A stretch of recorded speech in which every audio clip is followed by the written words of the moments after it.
Hello everyone, welcome to my YouTube channel UPSC with Arpita Mehra. जैसे कि आप जानते हैं कि हमने डेली करंट अफेयर्स रीस्टार्ट की हुई है। उसमें हमने पॉलिटी और इकोनॉमी के कुछ इम्पॉर्टेंट थीम्स देख लिए हैं। अब हम स्टार्ट करते हैं एनवायरनमेंट को। आप जानते हैं कि प्रीलिम्स में एनवायरनमेंट का वेटेज जो है वो बहुत ज़्यादा होता है, क्योंकि जो यूपीएससी जो आईएफएस कराती है, आईएफएस का एग्ज़ाम जो इंडियन फॉरेस्ट सर्विस का एग्ज़ाम करवाती है प्रीलिम्स का, वो भी इस सीएससी के थ्रू ही होता है। तो हम जानते हैं कि एनवायरनमेंट का जो प्रपोर्शन है वो बाकी बाकी सब्जेक्ट्स की तुलना में ज़्यादा होता है। ठीक है, हम स्टार्ट करते हैं। पहला देखिए, वाइल्ड लाइफ प्रोटेक्शन एक्ट 1972, है ना। इसमें जो संस्था दी हुई है, ministry of environmental forest and conservation act, ये भी देख लेना इम्पॉर्टेंट है। एनटीसी है, एनटीसी मतलब national tiger conservation act 1973 important है इस बार। वाई इम्पॉर्टेंट, क्यों इम्पॉर्टेंट है? तो संशोधन हुआ है 25 में और 26 में। ठीक है, कोई भी चीज़ इम्पॉर्टेंट क्यों होगी? या तो उसको कुछ उसकी कोई एनिवर्सरी होगी, 5 साल, 10 साल, 50 साल कुछ कंप्लीट हो रहे होंगे, या फिर कोई संशोधन वगैरह हुआ होगा।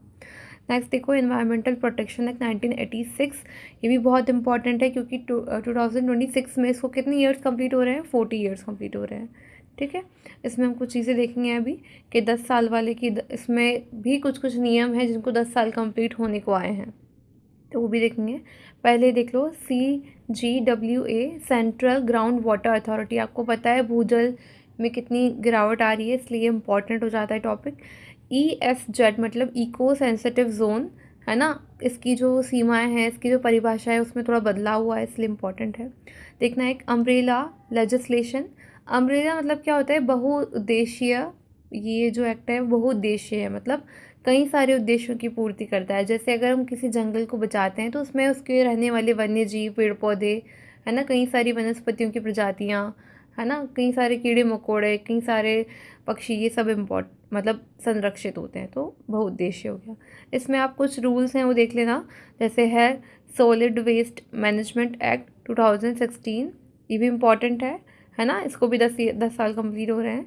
ई वेस्ट मैनेजमेंट रूल 2002, तो ये भी इम्पॉर्टेंट है क्योंकि हमारे यहाँ भी इसका मुद्दा बना हुआ है। प्लास्टिक वेस्ट मैनेजमेंट एक्ट, इसको भी अभी 10 साल कंप्लीट हुए हैं, तो ये भी इम्पॉर्टेंट है।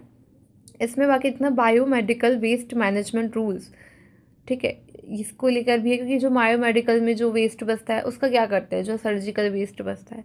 ठीक है, wetland conservation and management act 2017, ये भी इम्पॉर्टेंट है क्योंकि कई बार अभी रिसेंटली रामसर में कुछ नए रामसर साइट इन्वॉल्व हुए हैं, तो वो भी इसलिए इम्पॉर्टेंट।